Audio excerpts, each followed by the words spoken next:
예, 안녕하세요. 반갑습니다. 주택관리사 유벽희입니다. 이번 시간에는 이제 그 관리 사무소장님들이 이력서를 쓰실 때 좀 주의해야 될 그런 부분에 대해서 좀 알아보려고 하는데요. 이왕이면은 이력서가 처음에 보았을 때 남의 눈에 좀 띄고 그 다음에 호감을 줄 수 있으면은 참 좋겠다라는 생각을 해서 이렇게 쓰시는 것이 좋지 않을까. 막 그런 부분들을 갖다 한번 좀 말씀드려 보려고 하는데요. 먼저 다른 것 그 이력서를 갖다 직접 보면서 말씀을 드리죠. 소장님들이 이제 작성하신 이력서예요. 보통 뭐 이력서라고 하면은 뭐 본인들이 지나간 것들을 쓰는 거기 때문에 뭐 어떻게 잘 써, 어떻게 해야지 잘 쓸까, 막 그런 것들을 갖다 생각하기는 좀 어렵겠죠. 그렇기 때문에 잘 쓰는 길을 찾기보다는 보기 좋게 만드는 방법, 그거를 좀 생각해 보려고 합니다. 자, 이렇게 이력서를 보게 되면은요, 그냥 아무 생각 없이 보게 되면은, 그렇죠. 뭐 이걸 잘 만들었는지 못 만들었는지 잘 모를 거예요. 근데 조금 이렇게 관심을 가지고 이렇게 자세히 보게 되면요, 뭔지 모르지만 이거는 깨끗해 보이지는 않거든요. 그런 이렇게 깔끔한 느낌이 들지 않는 이유는 뭔가 한번 자세히 보시게 되면요, 이래요. 먼저 그렇게 줄을 쭉 쳤었는데 이 줄들이 서로 그 열이 맞지 않는 거죠. 이렇게 열이 맞지 않았을 때는 뭔가 정돈된 느낌을 갖다 주기가 힘들어요. 그래서 좀 열을 좀 잘 맞췄으면 좋겠고요. 또 보게 되면은 여기 빈 자리들이 이렇게 많이 있잖아요. 우리가 예전에 그 수기로 작성을 할 때는 뭐 어쩔 수 없겠죠. 칸들이 이미 다 만들어져 있으니까 뭐 남는 공간을 갖다가 뭐 이하 여백이다 뭐 이렇게 표시를 했었는데요. 지금은 전부 컴퓨터를 가지고 만들잖아요. 그러니까 이렇게 굳이 빈 공간을 남겨둘 필요는 없다라고 생각을 합니다. 그래서 이렇게 뭔가 빈 공간을 남겨놓게 되면 뭔가 허전해 보이죠. 그래서 딱 맞게 만들고 불필요한 칸들은 다 삭제해버리는 것이 좋다라고 생각을 해요. 자, 또 다른 이력서인데요. 이거는 지금 보니까 아까 거보다는 좀 깨끗해 보이죠. 이렇게 조금 나아 보이는 거는요, 이거는 이렇게 열을 맞추려고 애를 많이 썼어요. 그런데 이것도 좀 자세하게 보게 되면은, 그렇죠? 좀 자세히 보면은 음, 이렇게 서로 그 간격이 맞지를 않습니다. 그죠? 이렇게 간격이 잘 맞지 않는 거는요, 이 옆에 보니까 이거는 두 줄을 썼어요. 두 줄을 쓰고 밑에 거는 한 줄을 썼습니다. 이러다 보니까 자연스럽게 그 칸의 넓이가 달라지게 되는 거죠. 그래서 이런 것들은 일체감을 갖다 주기가 어렵습니다. 그러니까 저런 경우 두 줄을 갖다 한 줄의 내용으로 맞춰가지고 이렇게 똑같은 간격으로 해줄 필요가 있다라고 생각 들고요. 이 이력서에서 또 한 가지 말씀드리고 싶은 거는 이 부분이에요. 이거 예정 사항을 써놨는데 이런 예정 사항을 이렇게 크게 도움을 주지 못합니다. 우리가 이력이라고 하는 건 말 그대로 이미 지나간 것들을 쓰는 것들이잖아요. 그런데 이렇게 예정 사항이라는 것은 아직 벌어지지도 않은 일들에 대해서 너무 앞서가는, 지금 말만 앞서는 사람으로 비칠 수 있기 때문에요. 이런 건 쓰지 않는 것이 좋겠다라고 생각이 들어요. 물론 뭐 부득이한 경우도 있겠죠. 뭐 합격자 발표도 하기 전에 공채를 갖다 하는데 이때 응모를 하려고 하면 그런 경우는 뭐 부득이하게 쓸 수밖에 없겠습니다만, 그런 특별한 경우를 빼놓고는 이렇게 뭐 예정 사항을 쓴다거나 나는 1차 시험을 합격을 했다, 그러니까 1차 합격 뭐 이렇게 하는 거는 바람직하지 않다고 봅니다. 정말 아닌 게 하나, 내가 별로 이력서에 쓸 게 없어요. 그래서 뭐라도 하나 쓰고 싶다 하면은 이건 이력서에 쓸 게 아니라 자기소개서에다가 뭐 참고로 저는 이러이러했습니다라고 쓸 수는 있겠습니다만, 이력서에다가 이렇게 예정사항을 쓰는 것은 바람직하지 않다라고 말씀드릴 수 있겠고요. 다음 이력서 하나 더 볼까요? 이건 앞서 본 거 두 개보다는 조금 정도에도 깨끗해 보입니다. 근데 이것도 이왕이면 열을 조금 더 잘 맞췄으면 훨씬 더 깨끗해 보였을 것 같아요. 그리고 요거는 좀 자세히 보게 되면은, 그렇죠, 이 칸에는 하나를 갖다 세 개를 갖다가 칸을 잡아먹고 있거든요. 그래서 다른 것들과 확연하게 틀려가지고 일체감을 주기 어렵거든요. 이런 경우 이렇게 하나만 써서 한 줄에 맞춰가지고 다른 것들과 똑같이 보일 수 있도록 이렇게 해주는 것이 훨씬 깔끔해 보입니다. 예. 그럼 이렇게 지금 앞서 보여드렸던 것들을 좀 그 제가 말씀드렸던 부분이죠. 열을 맞추고 뭐 빈 공간을 없애고 줄을 맞추고 이렇게 하면 어떻게 바뀌게 되는지 한번 좀 볼까요? 이 이력서죠. 처음에 보여드렸던 이력서인데요. 그리고 이렇게 사진을 집어넣을 때 이렇게 왜곡되게 집어넣는 경우가 있어요. 뭐 폭을 갖다가 갑자기 넓힌다든지 너무 좁힌다든지 이렇게 해서 그 사진을 갖다 왜곡시키는 경우도 많이 있고, 사진을 집어넣을 때 뭐 심지어는 어디 놀러 가서 찍은 사진을 집어넣는 분도 계시는데요. 또는 요즘 들어서 뭐 셀카 사진을 찍는 경우도 있어요. 셀카 사진을 집어넣는 경우도 있는데 그런 것들은 전부 바람직하지 않습니다. 보통 관리사무소장으로 취업을 하는 분들이 뭐 40대나 50대잖아요. 그런 경우라고 하면은 거기에 맞도록 좀 정장 차림으로 이렇게 그 사진관에서 사진을 찍어가지고 집어넣는 것이 좋겠다라고 생각을 하고, 이렇게 사진이 왜곡되지 않도록 정상적인 사진을 넣는 게 좋겠다고 생각을 합니다. 자, 이거를 갖다 만약에 지금 말씀드린 대로 한번 수정을 해보면 어떻게 바뀌느냐? 뭐 이와 같이 바뀔 수 있겠죠. 어때요? 열도 맞추면서 칸도 맞추고 빈 공간을 없게 이런 식으로 하니까 훨씬 깔끔해 보이죠. 만약에 똑같은 내용이라고 하면은 왼쪽에 있는 것보다 오른쪽에 있는 것이 보는 사람에게 훨씬 더 호감을 줄 수 있다는 것이죠. 내용도 중요하지만 이렇게 보여주는 외관도 무척 중요하다는 거 잊어서는 안 되겠죠. 자, 다음 사진 한번 볼까요? 네, 이거를 갖다 만약에 제가 말씀드렸던 것처럼 또 수정을 하면 어떻게 바뀔 수가 있느냐? 이와 같이 바뀔 수 있겠죠. 어때요? 훨씬 더 깨끗해 보이지 않나요? 물론 여기서 지금 보게 되면은 예정상은 이제 빼주는 것이 좋겠다라고 말씀을 드렸죠. 아무튼 처음에 있던 거를 이렇게 수정을 해보니까 볼 때 훨씬 좀 가독성이 있잖아요. 그러니까 보는 사람도 일단 읽기도 수월하고 보기도 좋다는 것이죠. 그래서 이력서를 작성을 할 때는 이와 같이 만들어주는 것이 좋겠다는 거고요. 마지막 것도 한번 볼까요? 요거를 갖다가 수정을 해봤어요. 요거를 갖다 수정을 해보니까 이렇게, 그렇죠? 아마 이분을 갖다 이걸 작성하신 분은 뭐 자격증도 몇 개 안 되고 교육받은 게 있으니까 이거를 갖다 하나라도 좀 늘리고 싶어서 이렇게 했던 것 같은데, 그렇게 자격증이라든가 교육받은 게 많지 않으면 두 개를 그냥 합해버리면 될 거라고 생각을 해요. 그래서 요거는 지금 자격증과 교육사항을 갖다가 서로 묶어가지고 이렇게 작성을 하니까 내용도 충실해지고 어떻게 돼요? 보기도 훨씬 좀 깔끔해 보이지 않나, 이렇게 생각을 합니다. 만약에 여러분들이 소장님들이 이렇게 구직 활동을 하는 분이 아니라 내가 만약 채용권자의 입장이라고 보세요. 채용권자의 입장이라고 하면 내용이 똑같다라고 하면 과연 누구를 채용할 것이냐는 것이죠.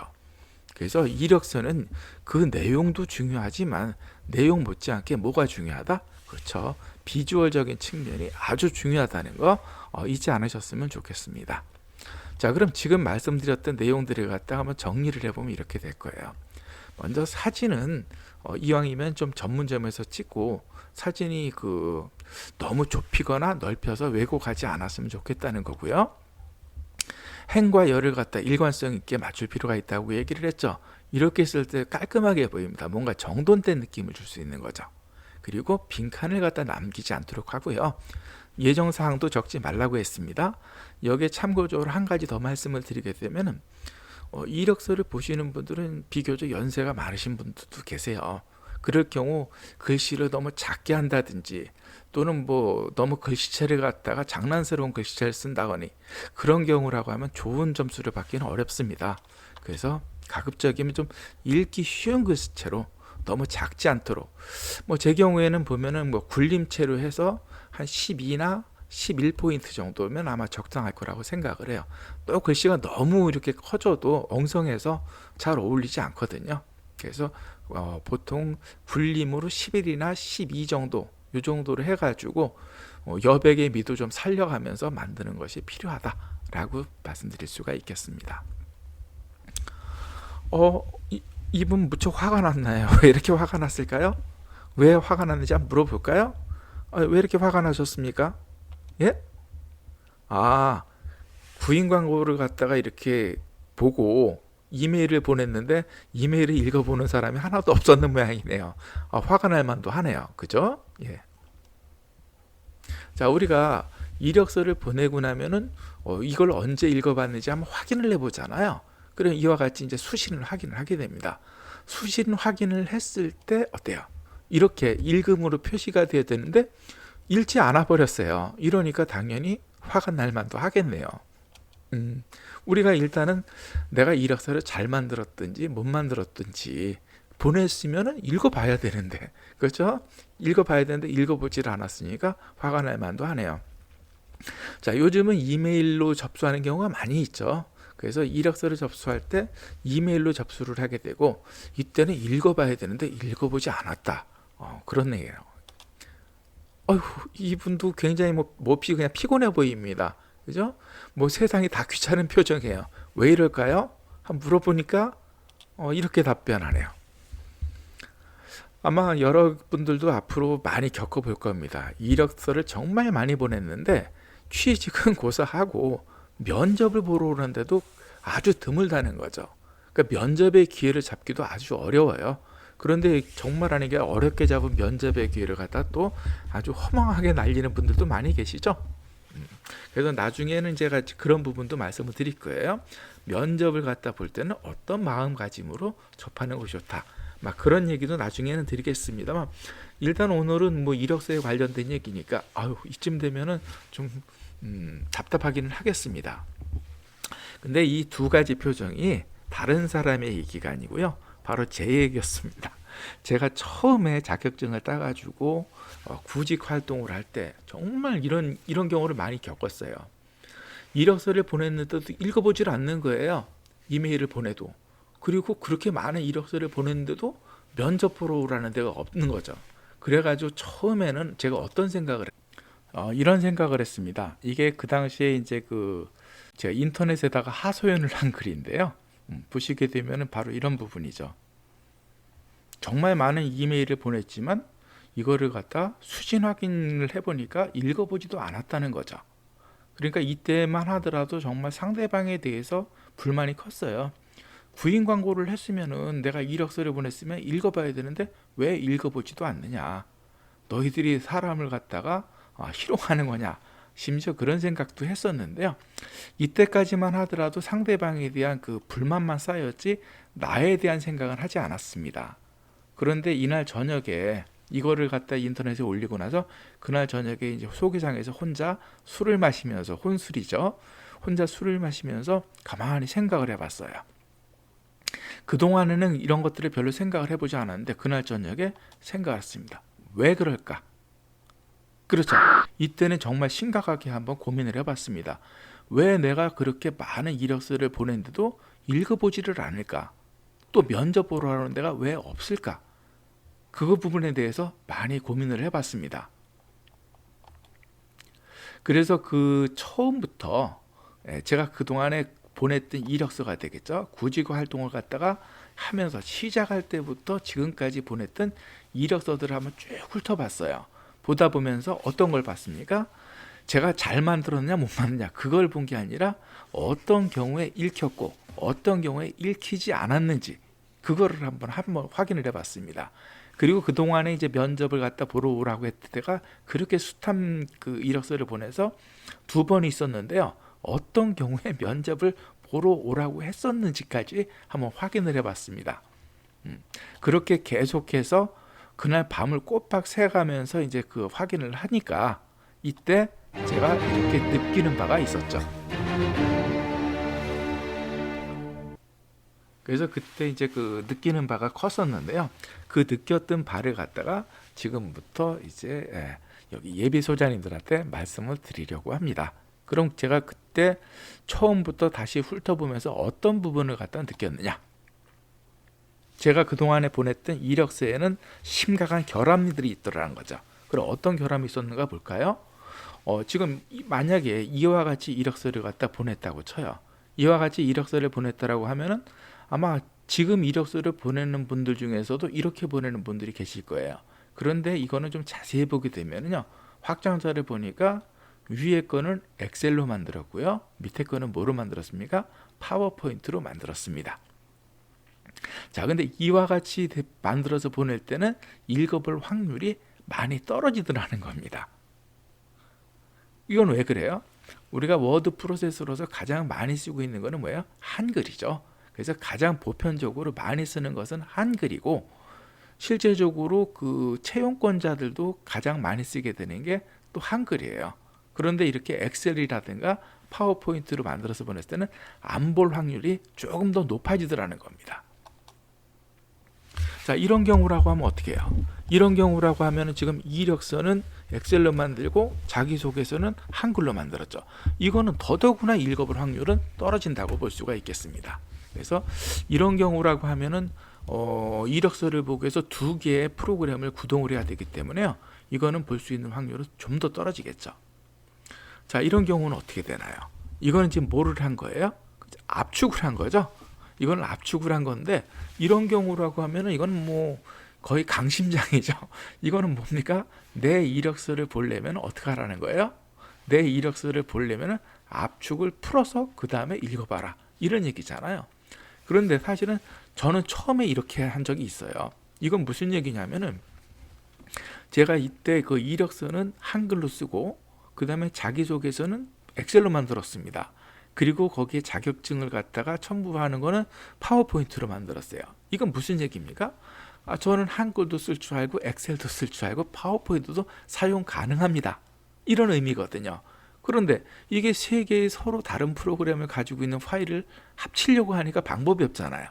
그래서 이거를 갖다가 압축을 했던 겁니다. 그러면서 저는 압축도 할 줄 압니다, 컴퓨터를 잘 쓴다, 이거를 갖다 보여주려고 했던 거죠.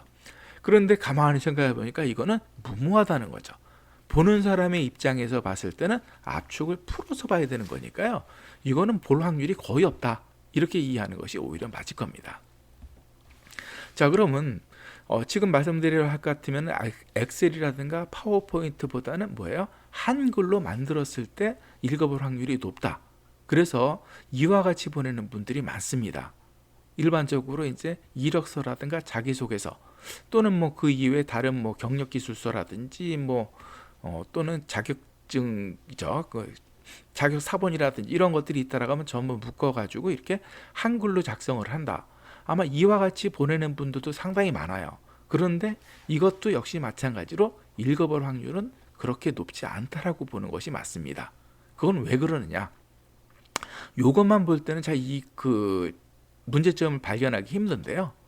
이걸 보세요.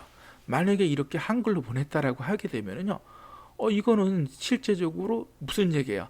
나를 알기 위해서는 이 8개의 파일을 다 열어보라, 이런 얘기가 돼버리는 거잖아요. 거의 배짱이죠. 그래서 이렇게 해서는 굉장히 곤란하다는 겁니다. 요즘은 원클릭이죠. 모든 일을 갖다 한 번에, 그죠? 이렇게 끝내야 되잖아요. 두 번, 세 개, 두 개, 세 개를 갖다 클릭하라고 하는 것은 지금은 시대에 뒤떨어진다고 할 수 있겠고요. 원클릭으로 모든 것을 해결하라. 그러니까 이력서와 자기소개서 또는 뭐 그 이외에 다른 어떤 서류가 있더라고 하면 이것들을 묶어서 하나의 파일로 만드는 것이 필요하다는 것이죠. 자, 그런데 지금 이와 같이 만들게 되면 되는데요. 이것도 조금 문제가 있습니다. 이거는 일단 하나로 묶는 것까지는 굉장히 바람직하게 잘 만들었어요. 그런데 만약에 이 이력서를 본 사람이 이거를 보고 나서 뭔가 이 사람이 마음에 드네 라고 이렇게 생각을 했어요. 그런데 나중에 찾아보려고 하니까 누군지를 모르겠는 거예요. 그래서 요거는 만들기는 잘 만들었는데 마지막에도 여기다가 한 가지만 더 추가하면 좀 더 좋지 않겠나 라고 생각을 합니다. 뭐가 됩니까? 그렇죠. 이 파일 이름을 작성을 할 때 자기 이름을 갖다가 빠뜨려서는 곤란하다는 거죠. 그래서 이와 같이 만들어주는 것이 좋겠다라고 생각이 들고요. 자, 그 다음에 이거는 이력서를 갖다 좋습니다. 이력서를 갖다가 한번 클릭을 해서 봤어요. 다행히 채용권자가 클릭을 해서 이렇게 읽어봤습니다. 읽어보니까 이와 같이 나와 있어요. 근데 이거는 뭐가 돼요? 제일 위에 이력서를 쭉 보고 내려오다가 자기소개서의 끝면이 되는 거잖아요. 이건 다시 말씀드리게 될 것 같으면은 자기소개서를 다 작성하고 이 상태에서 저장을 해버린 거죠. 그런데 만약에 이거를 갖다 처음 보는 분은 이 사람의 이력서를 보려고 하면 스크롤을 올려가지고, 그렇죠? 스크롤 올려서 다시 처음으로 되돌아가야 됩니다. 그렇죠? 이런 경우는 어떻게 돼요? 이건 중간 정도에서 뭔가 수정을 하고 나서 그 다음에 저장을 한 거겠죠. 이런 경우도 마찬가지겠죠. 이런 경우로 하더라도 이력서를 처음부터 보려고 하면 스크롤을 올려서 처음부터 봐야 되겠죠. 자, 그러면은 만약에 그 이력서를 갖다 클릭을 했을 때 이와 같이 나온다고 하면 어떻게 되겠어요? 이거는 우리가 스크롤을 올릴 필요가 없이 처음부터 계속 보아 나가면 되겠죠. 그러면 지금 보여드렸던 세 개의 장면 중에서, 그렇죠? 이런 장면과 이런 장면이 있다라고 했을 때 어느 사람이 보는 사람한테 호감을 주겠냐는 거죠. 조금만 생각해 보면 아주 간단한 문제입니다. 그래서 지금 말씀드렸던 것들을 좀 정리하면 이래요. 특별하게 만약에 그 회사에서 어떤 포맷으로 해라, 뭐 엑셀로 작성을 해라, 파워포인트로 작성해라, 이런 말이 있다라면 좋겠는데 그런 게 없다라고 할 때는 일단 한글로 작성하는 것이 가장 무난하다고 생각이 들고요. 그 다음에 파일을 갖다 어떻게 돼요? 하나의 파일로 묶어주는 것이 필요하다. 원클릭으로 끝내야죠. 그리고 처음부터 읽을 수 있도록 저장하는 게 필요한데요. 이거는 상대방에 대한 배려라고도 보시면 돼요. 그리고 파일에 이름을 갖다가 반드시 써서 보내는 것이 꼭 필요하다라는 것 요거 잊지 않았으면 좋겠습니다. 그래서 오늘은 그 이력서를 갖다가 어떻게 하면 상대방이 그 호감을 가지고 볼 수 있을까? 그 작성할 때 그 외관적인 면에 좀 신경을 쓰라는 것, 그 부분에 대해서 말씀을 드렸고요. 다음 시간은 자기소개서 작성에 대해서 좀 생각해 보도록 하겠습니다. 듣느라고 고생하셨고요. 다음에 또 뵙겠습니다. 안녕히 계세요.